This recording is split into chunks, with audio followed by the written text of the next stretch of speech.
I think what occurred to him was the programmatic idea. It probably came from an actual occurrence, programmatic idea of a thunderstorm breaking in on a festival of merry peasants dancing on the green.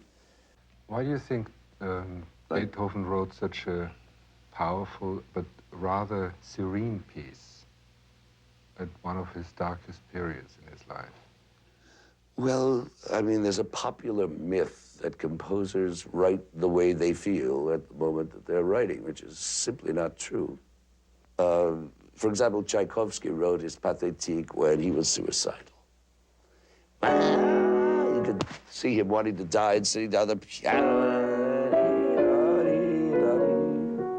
Not at all. You cannot write. If you're suicidal, you kill yourself or you stay in bed depressed. You don't write music. As everything Beethoven did, it is a gloss on something that had been done and a revolutionary step of breaking out of the mold, but the mold is always visible behind what he does.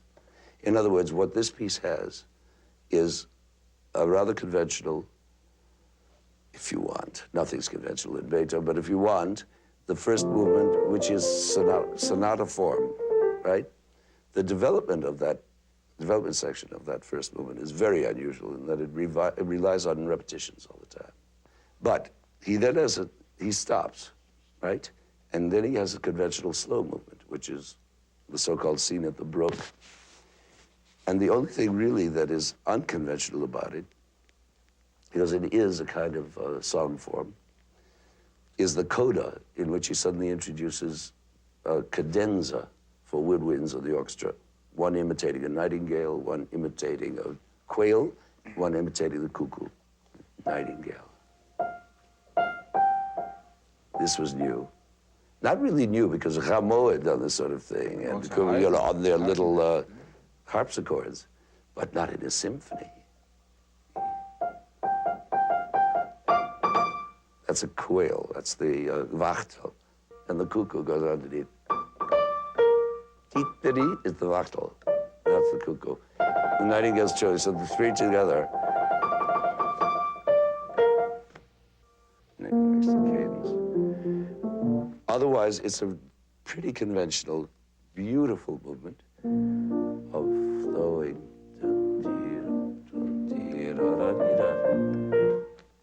One thing a lot of people don't know about this movement is that the melody begins on the first beat. So they usually think this is accompanied, and that's the melody. But actually, the melody begins on the first beat if you look at the score. And you see that they play, the violins who have the melody play bom. That's the beginning of the melody.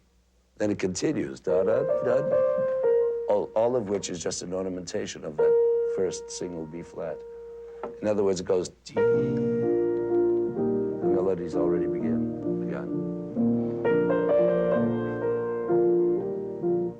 See, that's not the beginning of the melody, that phrase.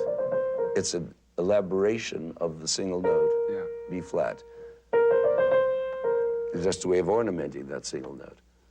Then he turns it into a melody further by, and suddenly you have something going.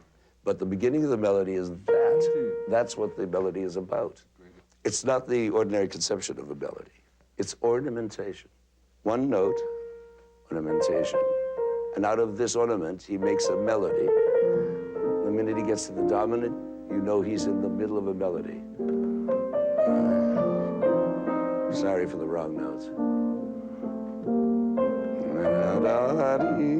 Now it blooms as a real melody, something we recognize as a tune.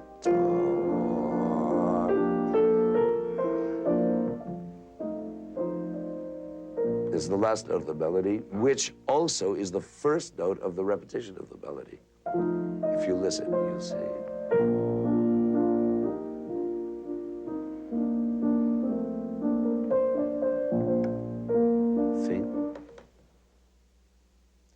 That's his tune, for good or bad. I mean, that's the way Beethoven wrote melodies. He was not a great melodist. What he was interested in was seeds, motives, things out of which he could bring melodies. This is one of the most unremarkable melodies ever written, one of the most famous, but you couldn't call it a melody, could you? Seventh Symphony. So far, what have you got? One note. Now.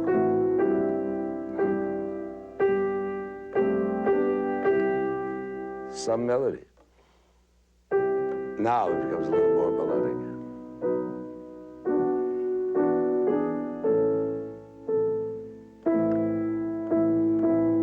You like that melody? You do? So do I. But is it a melody? No.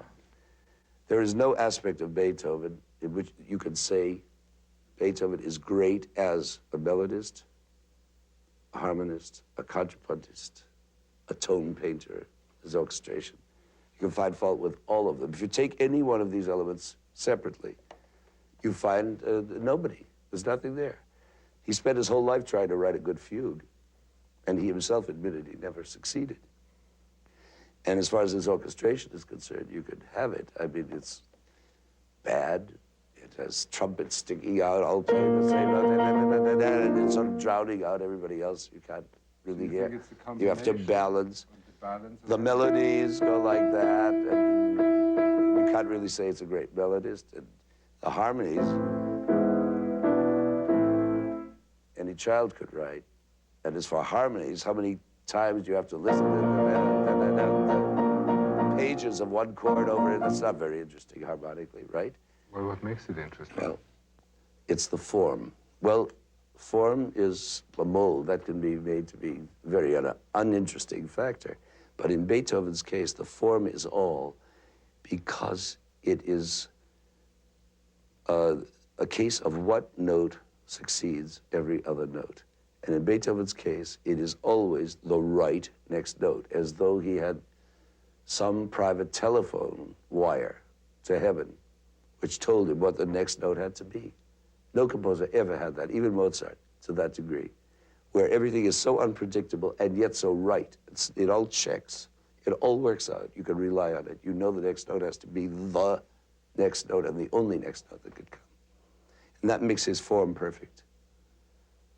How he had this, nobody knows, because he struggled. He scratched out. He never left his rooms. He went crazy, and he kept saying, well, I'm writing only the tip of the iceberg of what I really feel, what I could really write. His room was a mess. His food was uneaten. For 3 days, it was stale. The chamber pot was unemptied under his piano.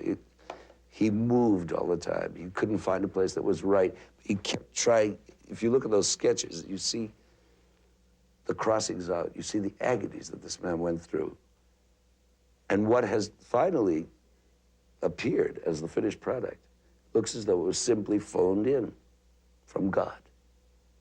That's what's so incredible. But he wrecked himself in his whole life trying to do this, trying to achieve this very inevitability. That's the word for it. It's every note that comes is inevitable. Could have been no other note.